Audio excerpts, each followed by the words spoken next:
मौजे कल्याण बैल बाजार परिसरात भूखंड क्रमांक 3408 कल्याण डोंबिवली महानगरपालिका नगररचना विभागाचा आरक्षण क्रमांक 129 वाहनतळ या आरक्षणाचे बाधत असून काही भाग स्मशानभूमीमध्ये समाविष्ट आहे. परंतु मासा ग्रुप बिल्डरचे भागीदार सलमान अनीस डोलोरे यांनी शासन आणि सर्वसामान्य लोकांची फसवणूक केल्याचं निवेदन अमन समाज पार्टीच्या वतीनं निसार शेख यांनी दिलं आहे. लोकांच्या फसवणुकीच्या उद्देशानं 10 मे 2023 रोजी अर्जासोबत खोरा आणि बनावट कल्याण डोंबिवली महानगरपालिका नगररचना विभागाचा झोन दाखला 10 मार्च 2018 ही जमीन रहिवासी विभागात समाविष्ट आहे असं सादर करून तहसीलदार कल्याण कार्यालयातून अकृषिक रूपांतरण कर SR 151/23 अशी परवानगी मिळाली. स्मशानभूमी ही हिंदू समाजाची अतिमहत्त्वाची सामुदायिक सुविधा कल्याण डोंबिवली महानगरपालिका संचालित असून त्याच्यातील काही भाग हडप करण्याच्या हेतूनं खोटा आणि बनावट दस्तावेजाच्या आधारे तहसीलदार कल्याण आणि काही अधिकाऱ्यांबरोबर संगनमत करून अकृषिक रूपांतरण परवानगी त्यांनी मिळवली आहे. तहसीलदार कल्याण जयराज देशमुख, निवासी नायब तहसीलदार सुषमा आणि इतर कर्मचाऱ्यांनी या जागेची वास्तविक स्थळ पाहणी न करता अनेक विसंगती करून विकासक सलमान अनीस डोलोरे यांच्या हितासाठी आणि काही अभिलाषेने आपल्या पदाचा गैरवापर करून अकृषिक रूपांतरण कर SR 151/23 आदेशान्वये परवानगी दिली आहे. याबाबत अनेक वेळा तक्रारही केली असून 26 ऑक्टोबर 2010 रोजी धरणा आंदोलन प्रदर्शन तहसीलदार कल्याण यांच्या कार्यालयासमोर करूनही आजपर्यंत कोणतीही कारवाई झाली नाही. उलट भूमाफिया सलमान अनीस डोलोरे यांना आपल्याला वळवण्यासाठी आणि मानसिक त्रास देण्याच्या हेतूनं कटकारस्थान करून काही कल्याण पोलिसांच्या मदतीनं आपल्यावर आणि आपल्या सहकाऱ्यांवर त्याच दिवशी 26 ऑक्टोबर रोजी सायंकाळी खोटा आणि खोडसाळ खंडणीच्या आरोपात बाजारपेठ पोलीस ठाण्यात गुन्हा दाखल करण्यात आल्याचं त्यांनी म्हटलं आहे. परंतु त्याच्यात नमूद केलेल्या दिवस आणि वेळ आम्ही दुसऱ्या ठिकाणी होतो. त्याचं स्पष्टीकरण, खुलासा आणि पुरावा बाजारपेठ पोलीस मौजे कल्याण परिसरात वाळूमाफिया आणि भूमाफिया यांचा कारभार जोरात फोफावत आहे. आपल्या माहितीनुसार तहसीलदार कल्याण कार्यालयातर्फे परवानगीशिवाय अवैध वाळू उत्खनन, उपसा, साठा आणि विक्री होत असून त्यामुळे शासनाचा कोट्यवधीच्या महसुलाचं नुकसान होत आहे.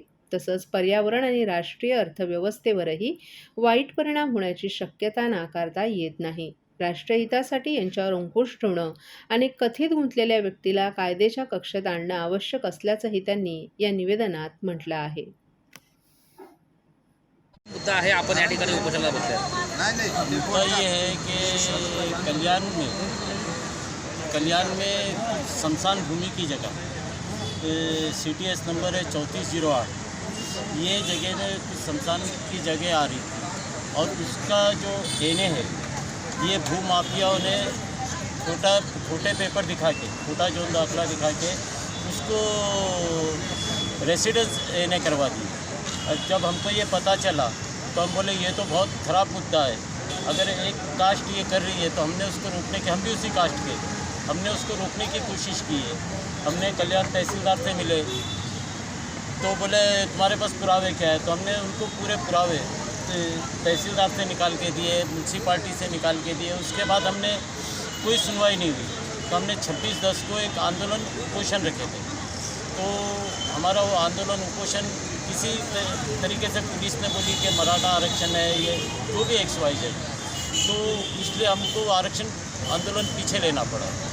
हमने तहसीलदार साहब से मिले तो हमको बोले 8 दिन में इस पर हम कार्रवाई करेंगे, जो भी है इससे रिलेटेड अधिकारी है उनको बुला के हम उन पर कार्रवाई करेंगे.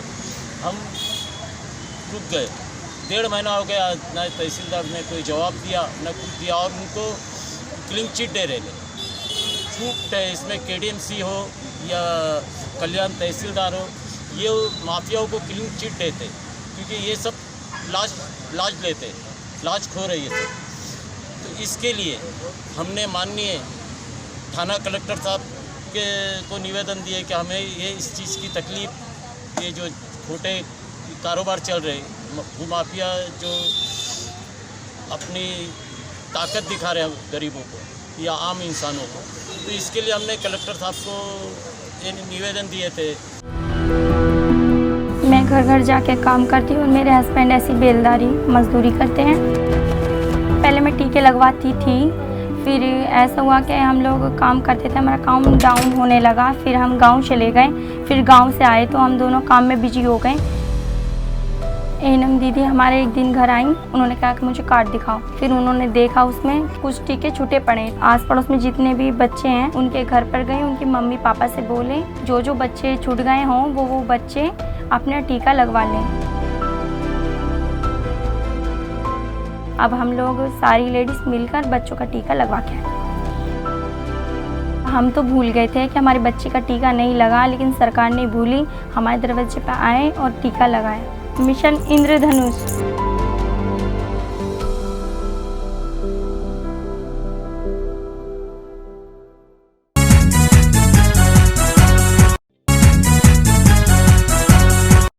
ठाणे आर्ट गिल्ड टॅगचा 11वा वर्धापन दिन होणार ठाण्यात साजरा. ठाण्याचं कलाक्षेत्र समृद्ध करण्यात, कलाक्षेत्राच्या कक्षा रुंदावण्यात ठाणे आर्ट गिल्ड अर्थात टॅगचा मोठा वाटा आहे. या संस्थेचा 11वा वर्धापन दिन येत्या 16 डिसेंबरला साजरा होतोय.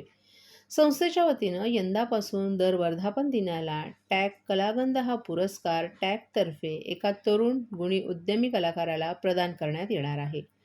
यंदाच्या पुरस्कारासाठी प्रायोगिक रंगमंचावर कार्यरत असलेले अभिनेते दिग्दर्शक अभिजित झुंजाररावांची निवड करण्यात आली आहे.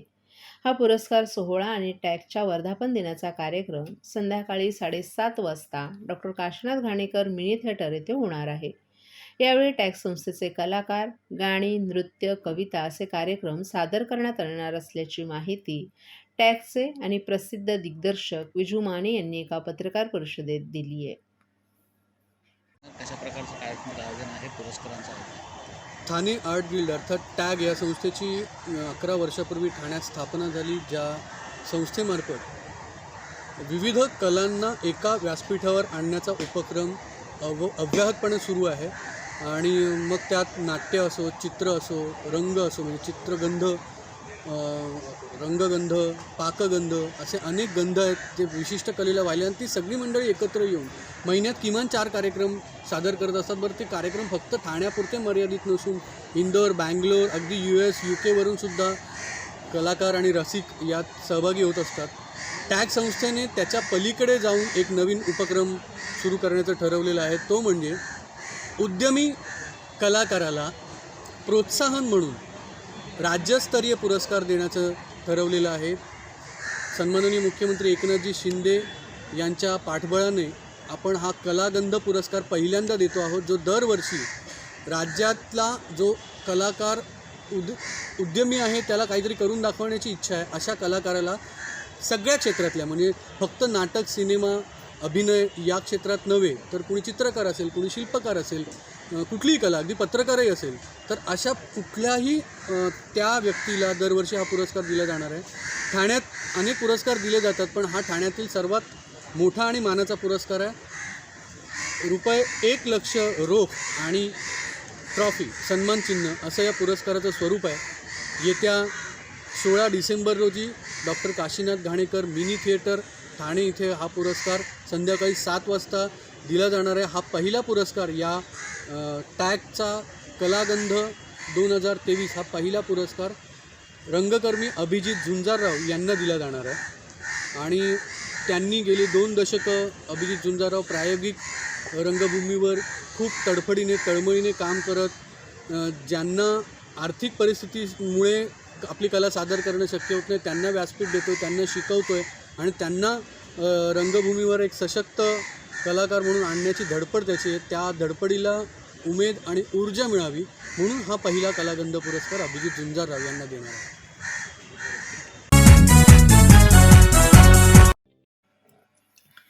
ठाणे महानगरपालिका क्षेत्रातील जे करदाते मालमत्ता कर चालू वर्षाच्या मागणीसह एकत्रित महापालिकेकडे जमा करतील, अशा करदात्यांना त्यांच्या थकीत मालमत्ता करावर कर आधान नियम 41(1) अन्वये आकारण्यात येणारी शास्ती माफ करण्याचा धोरणात्मक निर्णय घेण्यात आला आहे.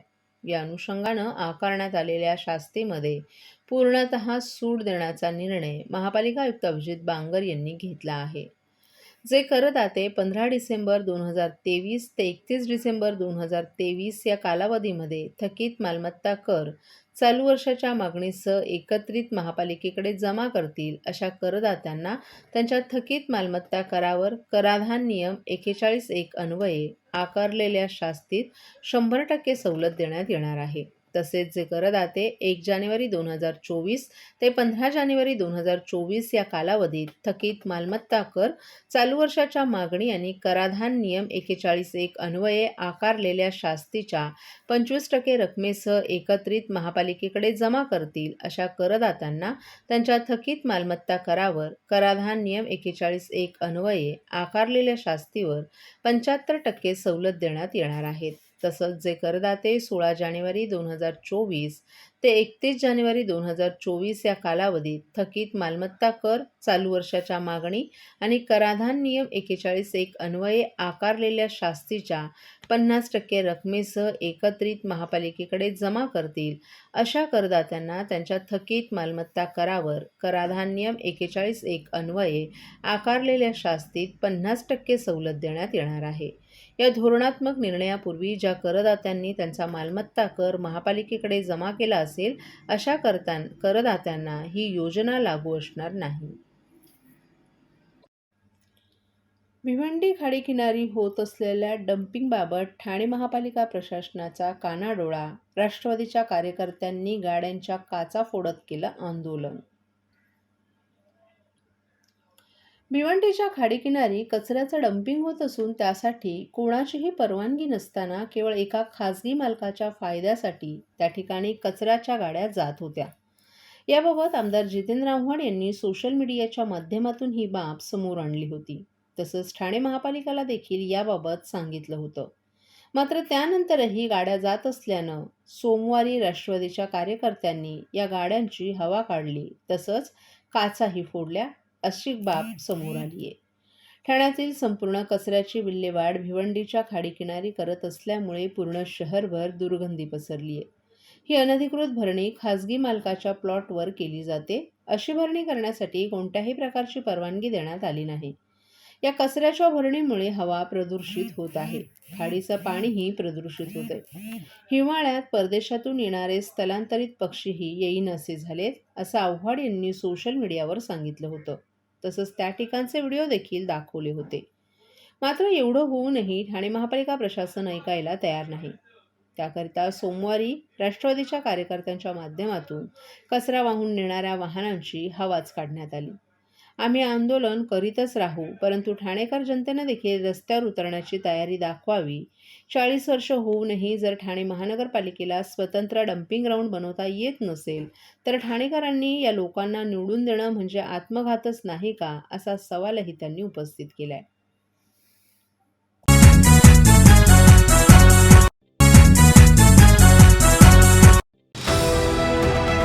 TJSB सौर शक्ती कर्ज गो ग्रीन, करा वीज बिलावर बचत. आकर्षक व्याजदर, 84 महिने परतफेड कालावधी, 80% लोन, व्यावसायिक आणि उद्योजकांकरता सुद्धा.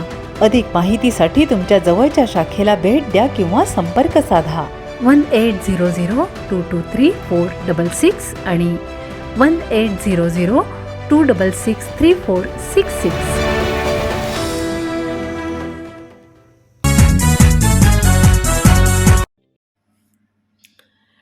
ठाणे महापालिकेतील कार्यरत आणि सेवानिवृत्त झालेल्या अधिकारी कर्मचाऱ्यांना 7व्या वेतनाच्या 3 समान हप्त्यातील पहिला हप्ता प्राधान्यानं रोखीनं अदा करण्याचे पालिका आयुक्तांचे निर्देश.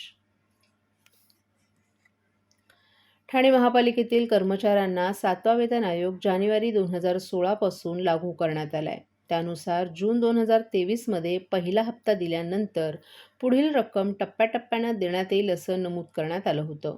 परंतु 6 महिने उलटून गेले असतानाही महापालिकेतील अधिकारी कर्मचाऱ्यांनी ही थकीत रक्कम अद्यापही मिळाली नसल्याची बाब समोर आली आहे.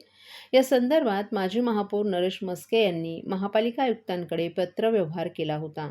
त्यानंतर पालिका आयुक्त अभिजित बांगर यांनी देखील थकबाकी देण्याचं मान्य केलंय. शिवाय 2016 नंतर महापालिकेच्या सेवेत रुजू झालेल्या कायम कर्मचाऱ्यांना 7वा वेतन करण्याचा निर्णय घेतला असल्याची माहितीही नरेश मस्के यांनी दिली आहे. 7व्या वेतनाच्या आदेशानुसार 1 जून 2019 ते 31 डिसेंबर 2022 पर्यंतच्या कालावधीतील वेतनाच्या अनुज्ञेत थकबाकीचे 3 समान हप्त्यामधील पहिला हप्ता ठाणे महापालिकेतील कार्यरत असलेल्या आणि सेवानिवृत्त झालेल्या अधिकारी कर्मचाऱ्यांना प्राधान्यानं रोखीने अदा करण्यासही आयुक्तांनी निर्देश दिले आहेत. शिवाय 1 जानेवारी 2016 ते 21 ऑक्टोबर 2021 पर्यंत जे अधिकारी कर्मचारी सेवेत दाखल झाले असतील त्यांना त्यावेळी शासनाप्रमाणे 7वा वेतन आयोग लागू केला असता तर त्यांची वेतन श्रेणी कमी होण्याची शक्यता होती. याबाबत मुख्यमंत्री एकनाथ शिंदे यांच्याकडे केलेल्या पाठपुराव्यानंतर या अधिकारी कर्मचाऱ्यांचं नुकसान होऊ नये यासाठी त्यांची 6व्या वेतन आयोगाप्रमाणे असलेली वेतन श्रेणी संरक्षित करून या वेतन श्रेणीवर त्यांना 7वा वेतन आयोग लागू करण्यात येईल असं आयुक्तांनी नमूद केल्याचंही नरेश मस्के यांनी सांगितलं.